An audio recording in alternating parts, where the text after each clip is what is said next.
In today's featurette video, we'll go behind the scenes to uncover the amazing costume design that makes Poor Things movie a visual spectacle. Get ready for an immersive exploration as the costume designer, Holly Waddington, unveils the craftsmanship that elevates Poor Things to cinematic excellence. When you first talked to Yorgos about it, how did he... Oh, that's interesting. How did he describe it?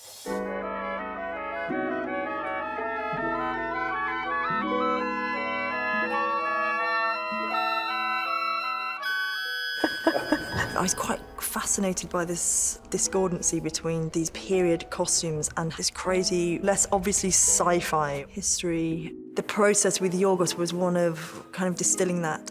He gives you quite a long leash. He doesn't micromanage or tell you what to do, and I found that really fascinating. And I had a whole massive journey of my own, strange body forms, in bold, lurid colours. Holly came in with so many boards and so many ideas that were just brilliant. I flew to Athens before our rehearsal process to do a long, early fitting with Holly and Yorgos. We very quickly decided that she may have been dressed in the morning by Mrs. Prim, but has lost most of it by lunchtime. We had a very good starting point with Bella because she's so unique. You can imagine that she would put together her looks in a strange way. So they're always one with a pair of knickers, or with a pair of bloomers, or with a little play suit, or a weird bustle. She really had these ideas for textures and intestinal or body parts, like there's a vagina blouse, you know, like everything symbolizes something. I sort of reserved all really strong yellows for her. We spent ages trying to achieve this shade of mango yellow that Yorgos likes so much. It's a colour that is synonymous with sun and light, and she's a very light-filled person. There is a world to enjoy, traverse, circumnavigate. This is one of the costumes worn by Catherine Hunter, who played Madame Swiney, who's the madame in the brothel. I found this fabric, which I really like, 'cause it's super textural, and the crushed velvet, I associate it as being quite a seedy fabric.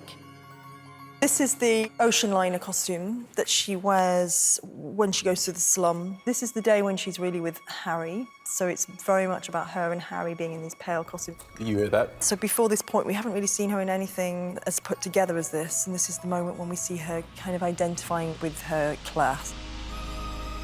This was not going to be a very traditional period film, so she could work with fabrics, deconstructing the period look. We got the opportunity to reveal layers of garments that we would never normally see in films. Yorgos is really drawn to strange material qualities. He likes things that have a hard-to-place texture. I don't think Yorgos would ever say we're setting this in the 1890s, but he really loved the big sleeves of the 1890s. The silhouette of the period creates this super svelte female body by making the shoulders huge. I think I'm just nervous because of the fall, because that's so constricting. She doesn't wear a corset at all in the film for her performance, particularly when she's very young, like a new person, and at her most childlike. The language of her movement just could not have coped with the corset. And then it's as if she has this separate wardrobe that's almost been waiting for her, that's, you know, a bit more grown up.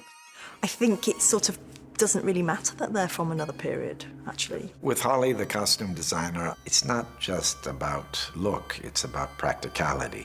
Willem has these boiler suits. We made one that was like based on the idea of what if a smoking jacket was a very tailored smoking jacket boiler suit. I'm actually something of a romantic, Max. And everything has these little sort of smiley pockets that look like orifices, and he plugs his tubing through this funny little hole. Everybody's costume is gorgeous.